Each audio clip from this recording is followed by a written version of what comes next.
பாசத்திற்குரிய சகோதரர்களே, அல் குர்ஆனிலே அல்லாஹ் ரப்புல் ஆலமீன் பேசுகின்றான், இன்னல்லாஹ லா யுகய்யிரு மா பி கௌமின் ஹத்தா யுகய்யிரு மா பி அன்ஃபுஸிஹிம்.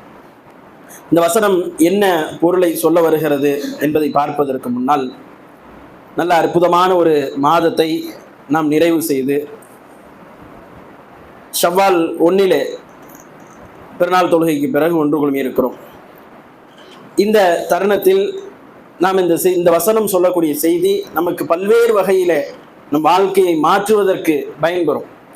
அப்படி பயன்பெறக்கூடிய அந்த வசனத்தை நாம் முழுமையாக பார்க்க இருக்கின்றோம். ரமலானை பொறுத்த வரைக்கும் நமக்கு ஒரு பெரிய கிஃப்டா அல்லாஹ் என்ன செஞ்சிருந்தான், அதை கொடுத்திருந்தான். நீங்க உணவை விட்டுவிட்டு தண்ணீரை விட்டுவிட்டு நீங்க அதை ரமலானை கடந்து வந்திருக்கக்கூடிய இந்த சூழல்ல பகல் நேரத்தில் நாம் தண்ணீர் அருந்துவதும் உணவை உட்கொள்வதும் அது ஒரு ரமலானில் நோன்பில் அது ஒரு அம்சம். அதை விட்டு விடுவது என்பது ஒரு அம்சம். அதை விட்டுட்டோம், ரமலானை முடிஞ்சிருச்சு. நம்ம என்ன செய்யறோம், முழுமையாக நம்ம எப்போ என்ன நினைச்சாலும் என்ன செய்யறோம், சாப்பிட்றோம். என்ன நினைச்சாலும் என்ன செய்யறோம், குடிச்சுக்கிறோம். இப்போ கடந்த வாரமும் ஜும்மா நடந்துச்சு, அதற்கு முந்தைய வாரமும் ஜும்மா நடந்துச்சு. ஜும்மாவுக்கு முன்னால் உங்களுடைய நடவடிக்கை ஒரு பானத்தை குடிப்பதில், ஒரு உணவை உண்பதில் நம்முடைய நடவடிக்கையை யோசிச்சு பாருங்க. இன்னைக்கு நமக்கு வெயில் ரொம்ப தெரியும், தண்ணீர் கூட கொஞ்சம் குடிக்கணும்னு நமக்கு உள்ளத்துல தோணுது. ஆனா கடந்த வாரம் நம்ம ரமலான்ல என்ன செஞ்சோம், தண்ணி அதிகமாக குடிச்சோமா? குடிக்கணும் தோணுச்சு, ஆனா மறக்கடிச்சு என்ன செஞ்சிட்டோம், நமக்கு நாமே பயிற்சி கொடுத்து கொண்டோம். நமக்கு நாமே பயிற்சி கொடுத்து கொண்டோம். எப்படியான பயிற்சி என்றால் அது தக்வாவுக்கான பயிற்சி, இறையச்சத்தை ஸ்ட்ராங் பண்றதுக்கான ஒரு பயிற்சி. இறையச்சம் என்பதுதான் ஒரு முஸ்லிமுடைய எல்லா அமல்களுக்கும் தலையான ஒன்றாக இருக்கும். அப்ப அல்லாஹ் பார்க்கிறான், தண்ணி குடிக்க முடியாது, எனக்குள்ளதுதான், என்னுடைய உணவு தான், என்னுடைய பானம் தான், ஹலாலான உணவு தான், ஹலாலான பானம் தான். இந்த ஹலாலை கூட ரமலானிலே பகல் நேரத்திலே நாம் உண்ணுவதற்கு மறுக்கிறோம். அதற்கான பயிற்சிகளை என்ன செய்கிறோம், மேற்கொள்கின்றோம் என்று சொன்னால் நாம யோசித்து பார்க்க வேண்டும். நம்முடைய வாழ்வில் இன்றைக்கும் புறையோடி போய் கிடக்கக்கூடிய எத்தனையோ பாவங்கள் இன்னைக்கு நம்மளை விட்டு போகாம இருக்குது. எத்தனையோ பாவங்கள் நம்மளை விட்டு போகாம இருக்குது. பெரும் பாவங்களை துணிந்து செய்யக்கூடிய மக்கள், ரமலானிலே நோன்பு வைத்தவர்கள் இன்றைக்கு வலம் வந்து கொண்டிருக்கிறார்கள். கடந்த காலங்கள்ல பெரும் பாவத்தை துணிந்து செய்தவர்கள், ரமலான்ங்கிறதுனால அந்த பாவத்தை விட்டுட்டு வாழ்ந்தவர். ஒரு எக்ஸாம்பிளுக்கு நீங்க பாத்தீங்கன்னா வட்டியை எடுத்துக்கொள்ளலாம். வட்டி என்பது மிகப்பெரிய ஒரு பாவம். பாவமா இல்லையா? வட்டி சாதாரண பாவமா? வட்டி நம்ம வட்டி ஏதாவது வார்த்தையை சொல்லி நார்மலைஸ் பண்ண முடியுமா? ஒரு காலத்தையும் பண்ண முடியாது. வட்டி மிகப்பெரிய பாவம். இப்போ வட்டியை என்ன செய்யறாரு, வட்டியை அவருடைய வாழ்க்கையில செயல்படுத்தி கொண்டே இருக்கிறார். வட்டி இவருக்கு என்னவா மாறுது, வேற வழி இல்ல, நிர்பந்தம் அப்படிங்கிற ஒரு எண்ணத்தை உள்ளத்துல அல்லாஹ் ஏற்படுத்தி இது ஹலாலாக மாறுகிறது. ஹலால் இல்ல ஹராமு தான் அப்படிங்கிறது நம்ம தெளிவா ஆழமா உள்ளத்துல பதிவு வைக்கணும். வட்டி இருந்துச்சுன்னா எவ்வளவு வேகமா அதுல இருந்து வெளியே வர முடியுமோ அவ்வளவு வேகமாக என்ன செய்யணும், வெளியே வரணும். ஆனா சமூகத்துல வட்டி பாவம்னு தெரிஞ்சு வட்டியிலிருந்து விலகுவதற்கு முயற்சி எடுக்கக்கூடிய மக்கள் உண்டு. ஆனால் வட்டியிலேயே நாளுக்கு நாள் மூழ்கி போகக்கூடியவர்கள் உண்டு. பாக்குறோமா இல்லையா? வட்டியிலேயே, வட்டியில ஹராம் இல்ல, தன்னுடைய சுய லாபத்திற்காக வேண்டி, தன்னுடைய சுய சுகபோகத்துக்காக வேண்டி வட்டியை ஹலாலாக்கி கொண்டு தன்னுடைய வாழ்வை கடத்தக்கூடிய சூழலை பார்க்கின்றோம். நடக்குது, இன்றைக்கும் சமூகத்திலே நடக்கிறது. அதுல இருந்து அவரால் மீண்டு வர முடியல. என்ன காரணம்? அதுல மீண்டு வரணுங்கிற எண்ணம் அவனுக்கு இல்லை. ரசூலுல்லாஹி ஸல்லல்லாஹு அலைஹி வஸல்லம் சொல்றாங்க, ஒரு மனிதன் கடன் வாங்குகின்றான். கடன் வாங்கும் போதே நம்ம என்ன செய்வோம், கடன் வாங்கும்போது இந்த தேதியில உங்களுக்கு திரும்ப தந்துருவோம் அப்படின்னு சொல்லி கடன் வாங்குகின்றோம். கடன் வாங்கும் போது இந்த எண்ணம் இருந்துச்சுன்னு சொன்னா அந்த வாய் வார்த்தை மட்டும் இல்லாம கூடுதலா நம்மளுடைய உள்ளத்திலையும் எண்ணம் இருக்குது. என்ன எண்ணம் இருக்குது, கடன் வாங்கும்போது நம்ம இந்த தேதியில் அவருக்கு திரும்ப கொடுத்துடணும் அப்படிங்கிற எண்ணம் இருந்தா அல்லாஹ் திரும்பி கொடுக்க வைக்கிறான். ஆனா வாங்கும் போதே இதனுடைய எண்ணம் என்ன அப்படின்னு சொன்னா, வாங்கும் போது திரும்ப கொடுக்க கூடாதுன்னு எண்ணம். வாங்கும் போதே எப்ப நமக்கு கடன் தந்தவன் இறந்து போவான் என்று எதிர்பார்க்கக்கூடிய சூழலை சமூகத்துல பார்க்கிறோம். இறந்து போயிட்டான கடனை கேட்க மாட்டானே, இப்படி ஒரு எண்ணத்தில் கடன் வாங்கக்கூடிய சூழலை பார்க்கிறோம். அப்ப எண்ணத்துக்கு இங்க என்ன இருக்கு, அல்லாஹ் ரப்புல் ஆலமீன் கூலியை வழங்குகின்றான். வட்டியிலிருந்து மீண்டு வர வேண்டும் என்கின்ற எண்ணம் இருக்குது. இன்னைக்கு எவ்வளவு வட்டி, வீடு வாங்குறாரு, வீட்டுக்கு என்ன செய்யறாரு, லோன் போட்டு வீடை வாங்குறாரு, இடத்தை வாங்குறாரு, அல்லது ஒரு வாகனத்தை எடுக்கின்றார், அதுல வட்டியில போய் விழக்கூடிய சூழலை பார்க்கின்றோம். அல்லது ஒரு மொபைல் போனை வாங்குறதுக்கு என்ன செய்யறார், இஎம்ஐ என்கின்ற பெயர்ல வட்டியில போய் விழக்கூடிய சூழலை பார்க்கின்றோம். பெண்களை சும்மா விடக்கூடாதுன்னு சொல்லி என்ன செய்யறான், பெண்கள் மகளிர் சுய உதவிக்குழு என்கின்ற பெயரில பெண்களை கொண்டு போய் வட்டியில போய் தள்ளுறான். பாக்குறோமா இல்லையா? இன்னைக்கு எல்லா வகையிலும் வட்டி நம்மளை என்ன செய்யுது, ஆட்டி படைத்துக் கொண்டிருக்கிறது, மீண்டு வர முடியல. இது ஒரு எக்ஸாம்பிளுக்கு ஒரே ஒரு பாவம். இன்னைக்கு சமூகத்தை ஆட்கொண்டு இருக்கக்கூடிய ஒரு நோயை போன்ற ஒரு பாவம் இந்த வட்டி என்கின்ற பாவம். இவரால மீண்டு வர முடியல. ஏன் மீண்டு வர முடியலன்னா இதுதான் காரணம். மீண்டு வரணும்னு எண்ணம் இல்லை, மீண்டு வரணும்னு எண்ணம் இல்லை. இந்த வட்டி பல்வேறு வகையில நம்மை பாதிக்கும். கடன் என்பது நம்முடைய தேவைக்கு மட்டும், ஒரு உணவுக்கான தேவை அல்லது ஒரு முக்கிய தேவை, ஒரு மருத்துவ தேவை, அதோடு நிறுத்திக்கணும். அதுவும் தேவை இருந்தால்தான். மார்க்கம் எவ்வளவு தூரம் கடனை பத்தி பேசுதோ, கடனை வாங்கி கிடலாம் ஹலால் என்று சொல்லுதோ, கடனை வாங்காமல் இருப்பதற்கான வழிமுறைகளையும் காட்டி தருது. அப்ப அல்லாஹ்வுடைய தூதர் ரசூலுல்லாஹி ஸல்லல்லாஹு அலைஹி வஸல்லம் இந்த விஷயத்துல, இந்த பாவத்தினுடைய விஷயத்துல நமக்கு சொல்லும் பொழுது எல்லா இடங்கள்லயுமே வட்டியை பெரும்பாவம் சொல்றாங்க. இன்னைக்கு சமூகத்தை மீட்டு கொண்டு வர முடியல. சரி, அவர்களாகவாவது மீண்டு வருகிறார்களா என்று கேட்டால் மீண்டு வருவதற்கு விருப்பம் இல்லாமலே பலர் இருக்கக்கூடிய சூழலை பார்க்கிறோம். இப்ப மீண்டு வரணுங்கிற எண்ணம் உள்ளவர்களுக்கு அல்லாஹ் என்ன செய்யணும், விரைவில் அவர்களுக்கு நல்வழியை நாட வேண்டும். ஆனால் மீண்டு வரணுங்கிற எண்ணம் இல்லாம ஒருத்த வாழ்றான் பாருங்க, இந்த எண்ணம் இல்லாம வாழக்கூடியவனுடைய இந்த நிலை என்பது மீண்டும் மீண்டும் அந்த பாவத்துல கொண்டு போய் தள்ளும். இதே மாதிரி நம்முடைய வாழ்நாள்ல ரமலானுடைய நாட்கள்ல பாவம் செய்யாமல் நாட்களை கடத்தியவர்கள், காலையிலிருந்து இரவு வரைக்கும் 30 நாட்களும் தான் விரும்பி அருந்தி வந்த புகையை, மதுவை தூரமாக தூக்கி வைத்துவிட்டு ரமலான் முடிந்தவுடன், பெருநாள் தினம் முடிந்தவுடன் உடனே அதை தொட்டு, அதை முத்தமிட்டு, அதை பருகக்கூடிய ஒரு சூழலை, புகைப்பிடிக்கக்கூடிய ஒரு சூழலை இன்றைக்கு மக்களிடத்தில் பார்க்கின்றோம். ஏன் மாற முடியல? ரமலான் அதுக்கு தானே பிராக்டிஸ், பயிற்சி என்ன கொடுத்துச்சு ரமலான்? ரமலான் கடந்த ரமலான் நமக்கு கொடுத்த பயிற்சி என்ன? ரமலான் கொடுத்த பயிற்சி என்பது அல்லாஹ் என்ன செய்யறான், 30 நாட்கள் பிராக்டிஸ் கொடுக்கிறான், 30 நாள் பயிற்சி கொடுக்கிறான். 30 நாள் முடிந்த பிறகு என்ன செய்யறான், ஒரு சேஞ்சஸ், ஒரு அவனுடைய வாழ்க்கையில் ஒரு மாற்றம் வேணும் என்பதற்காக அவனை ரமலானிலிருந்து விடுபட வைக்கின்றான். ரமலான்ல இருந்து வெளியே போன பிறகு நாம எப்படி இருக்கிறோம்? நம்மள நிறைய பேருக்கு என்ன தெரியுமா, ரமலான் முடிஞ்சிருச்சா நம்ம எல்லா இபாதத்தையும் முடிச்சிட்டோம்னு நினைக்கிறோம். ரமலான் முடிஞ்சிட்டுனா எல்லா இபாதத்தும் முடிஞ்சிருச்சு அப்படின்னு நம்ம நினைக்கிறோம். உண்மையிலேயே அப்படி கிடையாது. ரமலான் முடிஞ்ச பிறகுதான் நமக்கு ஸ்டார்ட் ஆகுது. மவுத் ஆயிட்டா எல்லாம் முடிஞ்சிருச்சு நினைக்கிறோமே, அதான் ஒப்பாரி வச்சு அழுகுறாங்க. நினைச்சு கவலைப்படுறதுக்கு காரணம் என்ன? ஒருத்தர் மவுத் ஆயிட்டாருன்னா பல ஆண்டுகளாக கவலைப்பட்டு கொண்டே இருக்கிறார். காரணம் என்ன? அதுதான் வாழ்க்கைன்னு நினைக்கிறான். அதோட அதுக்கப்புறம் வாழ்க்கை இல்லைன்னு நினைக்கிறான். அந்த மாதிரி ரமலான் நினைக்கிறான். ரமலானுக்கு அப்புறம் இபாதத் செய்கிற ரசூலுல்லாஹி ஸல்லல்லாஹு அலைஹி வஸல்லம் ரமலானுக்கு அப்புறம் எல்லா இபாதத்துகளையுமே செய்தார்கள். இரவு தொழுகை தொழுதார்கள், நோன்பு வைக்க வேண்டிய நாட்கள் வரும் பொழுது நோன்பு வைத்தார்கள், திங்கள் வியாழன் நோன்பு வைத்தார்கள், ஆஷராவுடைய 10 நாட்கள் நோன்பு வைத்தார்கள். அதே மாதிரி ரமலானுடைய நாட்களிலே செய்த இரவு தொழுகை என்ன செஞ்சாங்க, அல்லாஹ்வுடைய தூதர் 8+3 திருமையும் தொழுதாங்க, எல்லாத்தையுமே செய்தார்கள். அப்ப என்ன வித்தியாசம்? ரமலான்ல நோன்பு வைக்கிறது தான் வித்தியாசம். அது குர்ஆன் இறக்கப்பட்ட மாதம், நிறைய புனித தன்மைகளை அல்லாஹ் ரப்புல் ஆலமீன் இந்த மாதத்திலே கொடுத்திருந்தான். அதுதான் அடிப்படை காரணம். அப்ப நம்ம லைஃப்ல, வாழ்வுல ஒரு மாற்றம் வேண்டும் என்பதை அல் குர்ஆன் நமக்கு என்ன செய்யுது, உபதேசிக்கிறது. அன்பான சகோதரர்களே, நீங்க கவனிக்கணும். ஆரம்பத்துல ஓதுன அந்த வசனம் சொல்லக்கூடிய செய்தி என்ன தெரியுமா? இன்னல்லாஹ லா யுகையிரு மா பி கௌமின் ஹத்தா யுகையிரு மா பி அன்ஃபுஸிஹிம். என்ன சொல்றான் அல்லாஹ்? நிச்சயமாக இந்த சமூகம் தங்களை தாங்கவே மாற்றிக்கொள்ளவில்லையோ அல்லாஹ் அந்த சமூகத்தை மாற்ற மாட்டான். இது ஒரு மஹல்லானா நம்ம நிலைமையை நாம தான் என்ன செய்யணும், மாற்றணும். வட்டியிலிருந்து சமூகத்தை மீட்டுக் கொண்டு வருவது, பாவங்களிலிருந்து மீட்டுக் கொண்டு வருவது, மதுவிலிருந்து அந்த சமூகத்தை மீட்டுக் கொண்டு வருவது, அதற்காக எல்லோரும் ஒத்துழைப்பு செய்வது, இது என்ன செய்யும்? அந்த சமூக மாற்றத்தை ஏற்படுத்தும். அல்ல மாற்றத்தை தான் விரும்புறாங்க. ரமலானை கொண்டு நாடுவது என்ன? பாவத்திலிருந்து விடுபடணும், நன்மைகளை நிறைய செய்யணும். 11 மாதங்கள் பேலன்ஸ் இருக்குது. இன்னும் அடுத்த ரமலான் ஆரம்பிப்பதற்கு முன்னால் நம்ம ஸ்ட்ராங்கா ஒரு தக்வாதாரியாக சமூகத்தில் வலம் வர வேண்டும். அல்லாஹ்வுக்கு முன்னிலையில, தோற்றத்துல இல்ல, தாடி தொப்பி ஜிப்பா போட்டு தக்வாதாரின்னு காட்டுறதா கிடையாது. அல்லாஹ்வுக்கு முன்னிலையில என்ன அடையாளப்படுத்துறது? எப்படி ரமலான்ல அழுதனோ, உட்கார்ந்து என் பாவங்களுக்காக அழுதனோ, அதே போன்று வரக்கூடிய நாட்கள்ல நான் பாவத்துல போய் விழுந்துடக்கூடாது ரப்பே. கடந்த காலங்களில் என்னென்ன பாவம் இருந்துச்சு, வட்டி இருந்துச்சு, நான் விபச்சாரம் செய்தேன், திருடி இருக்கிறேன், கொலை செய்திருக்கிறேன், பிறருடைய மானத்தை வாங்கி இருக்கிறேன், ஏதோ ஒரு பாவம் நம்முடைய வாழ்க்கையில இருந்திருக்கும். அது அல்லாஹ்விடத்தில் என்ன செய்யணும், சொல்ல வேண்டும். சொல்லி முறையிட்டு ரமலானுக்கு பிறகும் அல்லாஹ்விடத்தில் என்ன செய்யணும், தொடர்போடு இருக்க வேண்டும். இதைத்தான் அல்லாஹ் இங்கே பதிவு செய்கின்றான். அப்ப மாற்றம் என்பது ஒரு மனிதனுக்கு மிக மிக முக்கியமான ஒரு அம்சம். நம்ம வாழ்க்கையில மாற முடியாதுன்னு ஒரு நிலை கிடையவே கிடையாது. ரமலான்ல மாறணும்ல. எப்போதும் சாப்பிடக்கூடிய உணவு காலையில 8:30 மணியிலிருந்து 9 மணிக்குள்ள சாப்பிடுவோம். ரமலான்ல எப்ப சாப்பிட்டோம்? காலையில் 4 to 5 சாப்பிட்டோம். எப்போது மதிய உணவு சாப்பிடுவோம், ரமலான்ல சாப்பிட முடியல. இரவுல உணவு சாப்பிடுவோம், ரமலான்ல சாப்பிட முடியல. நோன்பு திறந்ததோட நோன்பு கஞ்சி குடிச்சதோட என்ன ஆயிடுச்சு? நம்ம வயிறு ஃபுல் ஆயிடுச்சு. திரும்ப சஹர் தான். சஹரை சாப்பிட்டோமா, அப்படியே 30 நாட்களை கடத்தி கொண்டு வந்தோம்.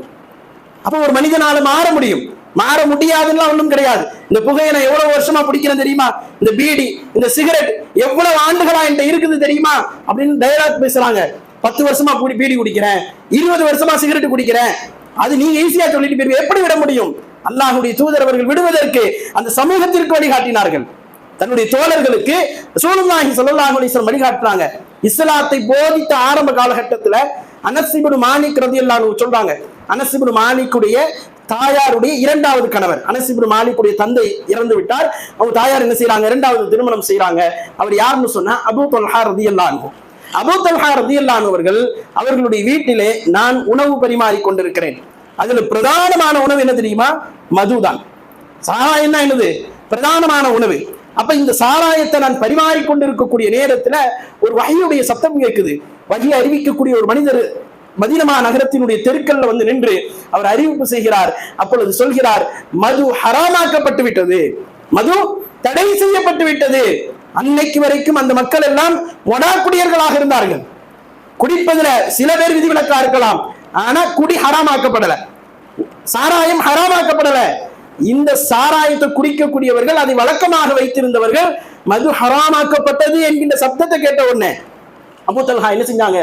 அனஸை கூப்பிட்டு இங்க இருக்கக்கூடிய அத்துணை பீப்பாய்களையும் பானைகளையும் கொண்டு போய் மதீனா நகரத்தினுடைய தெருக்களிலே போட்டு விடுங்கள். இன்னமல் ஹம்ரு வல் மைசிரி குல் ஃபீஹிமா ரிஜ்ஸும் மின் அமலி ஷைத்தான் என்று சொல்லக்கூடிய அந்த தொடர் வசனம் இறக்கப்பட்ட உடனே சஹாபாக்கள் கொண்டு போய் என்ன செய்யறாங்க? அவ்வளத்தையும் கொண்டு போய் மதீனா நகரத்தினுடைய தெருக்களிலே வீசி எறிகிறார்கள். நம்ம கேட்டுக்கோம்ல, மதீனா நகரம் முழுவதும் ஆறாக மது ஓடியது. அப்பதான் ஓடிச்சு. அனஸ் ரலியல்லாஹு சொல்றாங்க, எல்லா மக்களும் மது ஹராமாக்கப்பட்டது என்று சொன்ன உடனே, அது தூக்கி போட்ட உடனே அந்த தெருக்கள் எல்லாம் மது ஆறாக நிரம்பி ஓடிக்கொண்டிருந்தது என்று சொல்லக்கூடிய சூழலை பார்க்கிறோம். அவ்வளவு தூரம் மதுவை சேர்த்து வைத்திருந்தார்கள். அந்த மக்களுக்கு முடிஞ்சது 10 வருஷம் 15 வருஷம் 20 வருஷம் ஆண்டாண்டு காலமாக குடித்தவர்கள். ஒரு நாள் 2 நாள் அல்ல. நாம ஒரு வருஷம் பீடியை குடிச்சிட்டு, சிகரெட்டை குடிச்சிட்டு, மதுவை அருந்து விட்டு, ஹராமை உண்டு விட்டு, வட்டியிட போய் விழுந்துட்டு சொல்றோம், அதெல்லாம் சாத்தியப்படுமா அப்படிங்கிறோம். அல்லாஹ் அதுக்கு பனிஷ்மெண்ட் கடுமையா கொடுப்பான். இன்ன பத்ஷ ரப்பிக லஷதீத். ஒரு பாவம் நம்மகிட்ட தொடர்ந்து இருந்து கொண்டே இருக்கும் என்று சொன்னால், அந்த பாவத்தை விட்டு வெளியேறுவதற்கு நம்ம முயற்சி எடுக்கலன்னு சொன்னா அல்லாஹ்வுடைய பிடி எப்படி இருக்கும்? இன்ன பத்ஷ ரப்பிக லஷதீத். ரப்புடைய பிடி என்பது மிக கடுமையாக இருக்கும். அல்லாஹ் சும்மா விட மாட்டான். பாவத்தை நீங்க நார்மலைஸ் பண்ணிட்டு அந்த பாவத்தை செய்யறதுக்கு தொடர்ந்து முயற்சி எடுத்தால் அல்லாஹ்வுடைய அடி எப்படி இருக்கும்? அது தொடர்ந்து இருந்து கொண்டே இருக்கும். பாருங்க, அம்ர் இப்னு ஆஸ் என்று சொல்லக்கூடிய ஒரு நபித்தோழர். இந்த நபித்தோழர் தன்னுடைய வாழ்நாளில் அல்லாஹ்வுடைய தூதரை கொலை செய்ய வேண்டும் என்று சொன்ன ஒரு மனிதர். அம்ர் இப்னு ஆஸ் அல்லாஹ்வுடைய தூதரை கொலை செய்வதற்கு துணிந்தவர். ரசூலுல்லாஹ் கிடைச்சாங்கன்னா என்ன செஞ்சிடணும்? கொலை செய்து விட வேண்டும். அவருடைய எண்ணம் எப்படி இருந்துச்சுன்னு சொன்னா, ஆரம்ப காலகட்டத்தில் அல்லாஹ்வுடைய தூதர் தான் இந்த உலகத்திலேயே வெறுப்புக்குரியவர். எனக்கு யார் வெறுப்புக்குரியவர்? முஹம்மது ஸல்லல்லாஹு அலைஹி வஸல்லம் அவங்க தான் எனக்கு வெறுப்புக்குரியவர். அம்ர் இப்னு ஆஸ் சொல்றாரு, நான் ஒரு கட்டத்தில் அல்லாஹ்வுடைய தூதரை கொலை செய்வதற்கு துணிந்திருக்கிறேன். எப்போ சொல்றாரு தெரியுமா? மௌத்தா போகக்கூடிய நேரத்தில் சொல்றாரு. அல்லாஹ்வுடைய அம்ர் இப்னு ஆஸ் அவர்களை நபித்தோழர்கள் எல்லாம் போய் பார்க்க போறாங்க. யாராவது நோய்வாய்ப்பட்டா நம்ம என்ன செய்வோம்? உடனே போய் பார்க்க போவோம்ல. நோய்வாய்ப்பட்டா உடனே போய் பார்க்க போவோம். அப்ப இவரை போய் பார்க்க போறாங்க. இவரு தேம்பி தேம்பி அழுகுறாரு. மரணத்தினுடைய தருவாயில் இருக்கின்றார். அம்ர் இப்னு ஆஸ் தேம்பி அழுதாருன்னா இவர்கிட்ட கேட்கிறாங்க சஹாபாக்கள், ஏன் தேம்பி அழுகுறீங்க? அவர் மகன் சொல்றாரு, அப்துல்லா என்று சொல்லக்கூடிய அவருடைய மகன் சொல்றாரு, அல்லாஹ்வுடைய தூதர் உங்களை சிறப்பிச்சு பேசி இருக்கிறாங்க. அல்லாஹ்வுடைய தூதர் என்ன செஞ்சிருக்கிறாங்க? உங்களை பற்றி பல்வேறு சிறப்புகளை சொல்லி இருக்கிறாங்க. உங்களுக்கு நிறைய முன்னறிவிப்புகளை கொடுத்திருக்கிறாங்க. உங்களை பற்றி சில செய்திகளை எங்களிடத்துல சொல்லி இருக்கிறாங்களே. அப்படியெல்லாம் இருக்கும்போது நீங்க ஏன் அழுகுறீங்க அப்படின்னு கேட்கும்போது தான் இதை சொல்றாரு, எனக்கு இந்த உலகத்திலேயே மிகவும் வெறுப்புக்குரியவர் முஹம்மது ஸல்லல்லாஹு அலைஹி வஸல்லம். அவர்களை கொலை செய்ய கூட நான் துணிந்திருக்கிறேன். இது என்னுடைய வாழ்வினுடைய முதல் காலகட்டம். நம்ம வாழ்க்கையில் ஒரு முதல் காலகட்டம் இருக்கும். வாழ்க்கையில ஒரு ஆரம்ப காலகட்டம் இருக்கும். மார்க்கம் இருக்காது, இஸ்லாம் இருக்காது, நம்மிடத்திலே ஒழுக்கம் இருக்காது, தொழுகை இருக்காது, நோன்பு இருக்காது, நல்லா யோசிச்சு பாருங்க. எல்லாருடைய வாழ்க்கையிலும் ஆரம்பத்தில் அப்படி ஒரு காலகட்டம் இருக்கும். நம்முடைய காலேஜ் வாழ்க்கை, கல்லூரி வாழ்க்கை, நம்முடைய ஆரம்ப பிசினஸ் வாழ்க்கை, குடும்ப வாழ்க்கை எப்படி இருந்துச்சு? எதுவுமே இல்லை. மார்க்கம் இல்லை, இஸ்லாம் இல்லை, இபாதத்துகள் இல்லை, நோன்பு இல்லை, ஜகாத் இல்லை, ஹஜ்ஜி இல்லை.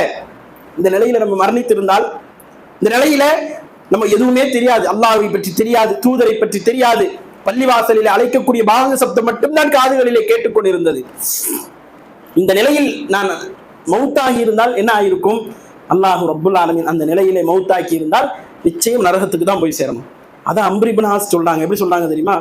நான் ஆரம்ப காலகட்டத்திலே அல்லாஹ்வுடைய தூதரை வெறுத்து உலகத்திலேயே வெறுப்புக்குரியவராக முஹம்மது ஸல்லல்லாஹு அலைஹி வஸல்லம் அவர்களை வைத்து நான் அவர்களை கொலை செய்ய வேண்டும் என்று கூட எண்ணி நான் மரணித்திருந்தேன் என்று சொன்னால் நிச்சயம் நான் நரகவாசிகளில் ஒருத்தன், நிச்சயம் நான் நரகவாசிகளில் ஒருவனாக இருந்திருப்பேன். ஆனால் அல்லாஹ் அதிலிருந்து என்னை பாதுகாத்தான். இரண்டாவது ஒரு காலம் கிடைத்தது. அந்த காலகட்டம் நான் முஹம்மது நபி ஸல்லல்லாஹு அலைஹி வஸல்லம் அவர்களுடைய கரத்தை பிடித்து இஸ்லாத்தை தழுவினேன். இஸ்லாத்தை தழுவுனா ரசூலுல்லாஹி ஸல்லல்லாஹு அலைஹி வஸல்லம் அவர்களிடத்துல அம்ர் இப்னு ஆஸ் என்ன செய்வாங்க? கொஞ்சம் தள்ளி உட்கார்ந்து கொடுங்க.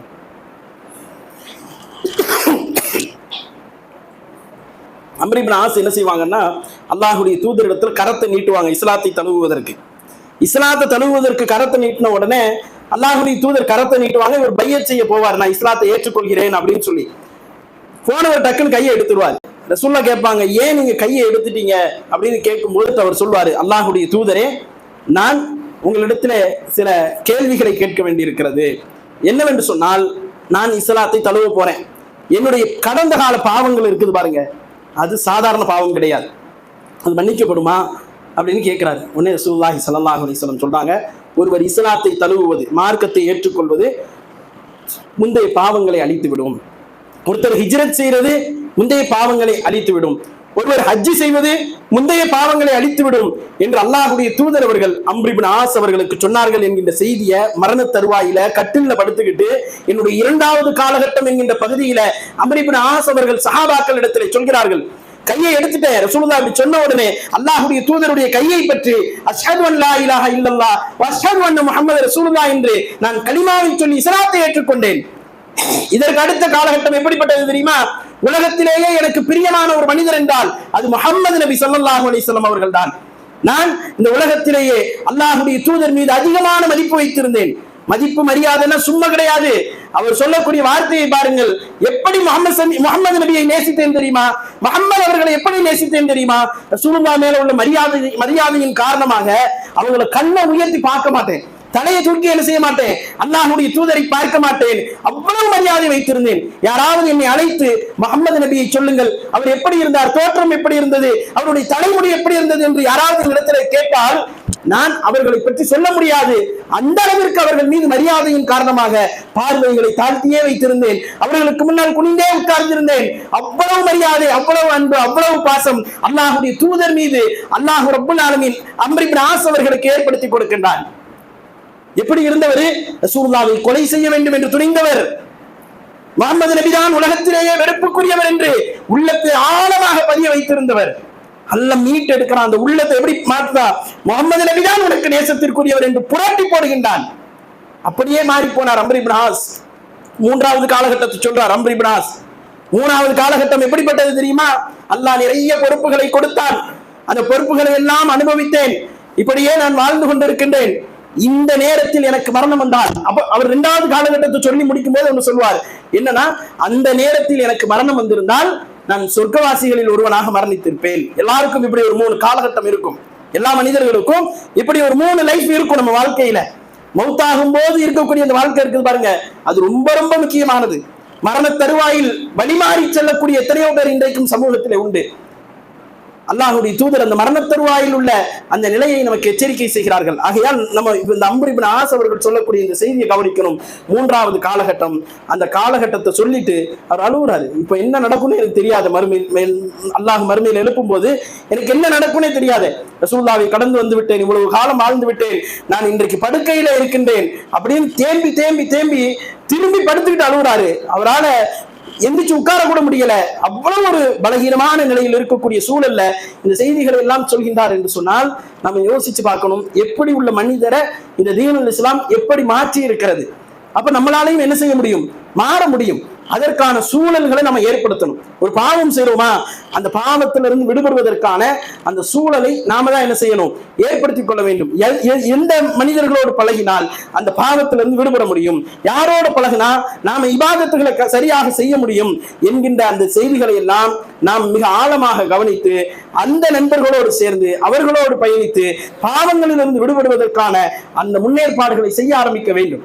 ஆக அன்பிற்குரிய சகோதரர்களே, நம்முடைய இறுதி முடிவு என்பது அல்லாஹ் ரப்புல் ஆலமீனுடைய கரத்தில் இருக்கிறது. எப்படி மரணிக்கணும்? இப்ப இபாதத்தெல்லாம் செய்யறோம், 30 நாட்கள் நோன்பு வைத்திருப்போம், இரவு தொழுகையை தொழுதிருப்போம். அதுவும் கடைசி 10 நாட்கள் என்பது உலகத்துல மிகப்பெரிய ஒரு சவாலான விஷயம். இரவுல 2 மணி நேரம் தூங்கிட்டு 2 மணிக்கெல்லாம் எழுந்திருத்து அல்லாஹுவை வணங்குவது என்பது அல்லாஹ் அதை இலகுவாக்கி கொடுத்தான். நமக்கு ஈஸியா தானே இருந்துச்சு. கொஞ்சம் கஷ்டமா இருக்கும், கண்ணெறியும், முகத்தெல்லாம் கல்வி தொலை போன பிறகு என்ன ஆயிரும்? அது நார்மல் ஆயிடும். அது ஒரு பெரிய பிரச்சனையாகவே தெரியாது. அல்லாஹ் ஈஸியாக்கி கொடுத்தான். ரமலான்ல ஈஸியாக்கி கொடுத்தான். விடிய விடிய கடந்து அல்லாஹுவை வணங்கி விட்டு ரமலானுக்கு பிறகு மீண்டும் கடந்த கால பாவங்களையா செய்ய போகிறோம் என்பதை நாம் யோசித்து பார்க்க வேண்டும். ஆக அன்பிற்குரிய சகோதரர்களே, அப்ப ரசூலுல்லாஹி ஸல்லல்லாஹு அலைஹி வஸல்லம் அந்த இறுதி முடிவு குறித்து, நாம மரணிக்கக்கூடிய அந்த காலகட்டம் குறித்து நமக்கு கடுமையான எச்சரிக்கைகளை முன்வைக்கிறார்கள். சில நபித்தோழர்களை பற்றி ரசூலுல்லாஹி ஸல்லல்லாஹு அலைஹி வஸல்லம் அவர்களுடைய அந்த வரலாற்றிலே பார்க்கின்றோம். கைபருடைய யுத்த களத்தில் ஒரு நபித்தோழர் போர் புரிகிறார். எப்படி போர் புரிகிறார் என்றால், சஹாபாக்கள் எல்லாம் போர்க்களத்திற்கு வாசலில் நின்று கொண்டு அந்த நபித்தோழரை பார்க்கிறார்கள். வீரமாக நின்று போர் புரிகிறார். இந்த தாங்கள் வெட்ட வேண்டும் என்று நினைக்கக்கூடிய எதிரிகளை கூட அவர் உள்ளே புகுந்து வெட்டி வீழ்த்தி விட்டு அவர் திரும்பி விடுகிறார். அவ்வளவு வீரமாக போர் புரிவதை பார்த்த உடனே இவர்தான் தலை சிறந்த மனிதர், மகத்தான மனிதர் என்று சஹாபாக்கள் எல்லாம் புகழாரம் சூடுகிறார்கள் அந்த மனிதருக்கு. ரசூலுல்லாஹி ஸல்லல்லாஹு அலைஹி வஸல்லம் இந்த வார்த்தையை கேட்டுட்டு, சஹாபாக்கள் பேசக்கூடிய இந்த செய்தியை கேட்டுட்டு ஸல்லல்லாஹு அலைஹி வஸல்லம் என்ன செய்றாங்க? அவர் நரகவாசிகளில் ஒருத்தர் என்று சொல்றாங்க. ஒருத்தர் கைபர் போர்க்களத்துல போர் புரிகிறார், இஸ்லாம் மேலோங்க வேண்டும் என்கின்ற எண்ணத்துல போர் புரிகிறார். இவரை நரகவாசின்னு சொல்றதா அல்லாஹுடைய தூதர்கிட்ட கேட்க முடியுமா? அப்படி அல்லாஹுடைய தூதர் டிக்ளேர் பண்ணாங்க. ஏன் நரகவாசின்னு சொன்னாங்கன்னா, கொஞ்ச நேரத்திலேயே பூமியில சரிந்து விழுந்து விட்டார். பல இடங்களிலும் காயம், உடம்புல எல்லா இடங்களிலும் வெட்டுப்பட்டு இருக்கிறது, கத்தியால் குத்தப்பட்டு இருக்கிறார், ஈட்டியால் குத்தப்பட்டு இருக்கிறார். இந்த சூழல்ல வேதனை தாங்காம பக்கத்துல இருந்து ஒரு அம்பை எடுத்து நினைச்சாரு, அது மேல அப்படியே விழுந்துடுறாரு, தற்கொலை செய்து கொண்டு இறந்து போய் விடுகிறார் என்பதை நாம் என்ன செய்யறோம்? அல்லாஹுடைய தூதருடைய வரலாற்றிலே பார்க்கின்றோம். அன்பான சகோதரர்களே, அப்ப இறுதி முடிவுங்கிறது என்னது? மிக மிக முக்கியமான ஒரு அம்சம். அந்த இறுதி முடிவில் அல்லாஹு ரப்புல் ஆலமீன் நம்மை முஸ்லிமாக வாழ வைத்து, மூமினாக வாழ வைத்து, அல்லாஹு நம்மை ஏற்றுக்கொண்டு நாம் அல்லாஹுவை பொருந்திய நிலையிலே இந்த பூமியிலிருந்து மரணிப்பதற்குத்தான் அதிகமாக முயற்சி செய்ய வேண்டும். அதை விட்டுவிட்டு நாம் இந்த உலகத்திலே கடந்த காலங்களைப் போலவே இருப்போம் என்று சொன்னால் எந்த ஒரு முன்னேற்றத்தையும் மறுமையில அடைய முடியாது என்பதை நாம் கவனத்தில் கொள்ள வேண்டும். மிக எச்சரிக்கையாக வாழ வேண்டிய இந்த காலகட்டத்திலே அல்லாஹுவை பயந்து வாழக்கூடிய பெரும்பாக்கியத்தை உங்களுக்கும் எனக்கும் ரப்புல் ஆலமீன் தந்தல் புரிவானாக என்று கூறி முதல் உரையை நிறைவு செய்கின்றேன். நஹ்மதுஹு ஸல்லி அலா ரசூலிஹில் கரீம், அம்மா பாத். எல்லாமல்ல அல்லாஹு தஆலாவின் நல்லடியார்களே, அல்லாஹு ரப்புல் ஆலமீன் இந்த ரமலானை நமக்கு சிறப்பான ஒரு பரிசாக கொடுத்திருந்தான். அதிலே பல்வேறு இபாதத்துகளை செய்து நாம் பயிற்சி எடுத்துக்கொண்டோம். அதனுடைய பலனாகத்தான் இன்றைக்கு பெருநாள் தினத்தை கொண்டாடிவிட்டு இன்றைய தினத்தை நாம் கழித்து கொண்டிருக்கிறோம். இந்த நல்ல சூழலில் தான் மாற்றம் என்பது நமக்கு மிக மிக முக்கியமான ஒரு அம்சம். ரமலானிலே இபாதத் செய்வது என்பது நமக்கு ஒரு பயிற்சி கூடம். எப்படி சில இடங்களில் பயிற்சி கொடுப்பார்கள், அதற்குன்னு சில நாட்கள் என்ன செய்வாங்க, முடிவு செய்வாங்க. 1 மாத காலம், 2 மாத காலம் என்று பயிற்சிக்கான அந்த நாட்களை முடிவு செய்வாங்க. உதாரணத்துக்கு நீங்க காவல்துறை எல்லாம் பார்த்தீங்கன்னா அவர்களுக்கென்று சில வருடங்கள் பயிற்சி கொடுப்பார்கள். பயிற்சி கொடுத்துட்டு என்ன செய்வாங்க, வெளியே அனுப்பிடுவாங்க. வெளியே அனுப்பின பிறகு அவங்கள்ட்ட அந்த பயிற்சியினுடைய தாக்கம் என்ன செய்யணும், இருந்து கொண்டே இருக்கணும். அதே மாதிரி தான் இஸ்லாம் என்ன செய்யுது, எல்லா காலகட்டத்திலையும் பயிற்சியை கொடுக்குது. அந்த பயிற்சியினுடைய தாக்கத்தை அல்லாஹ் எதிர்பார்க்கின்றான். ஒரு முஸ்லீம் இடத்திலிருந்து அல்லாஹ் எதிர்பார்க்கிறது என்ன? அந்த நோன்பின் மூலமா பாவத்தை விடுபடணும், நன்மைகள் அதிகமா செய்யணும். அப்ப இதெல்லாம் என்ன வெளிப்பாடு?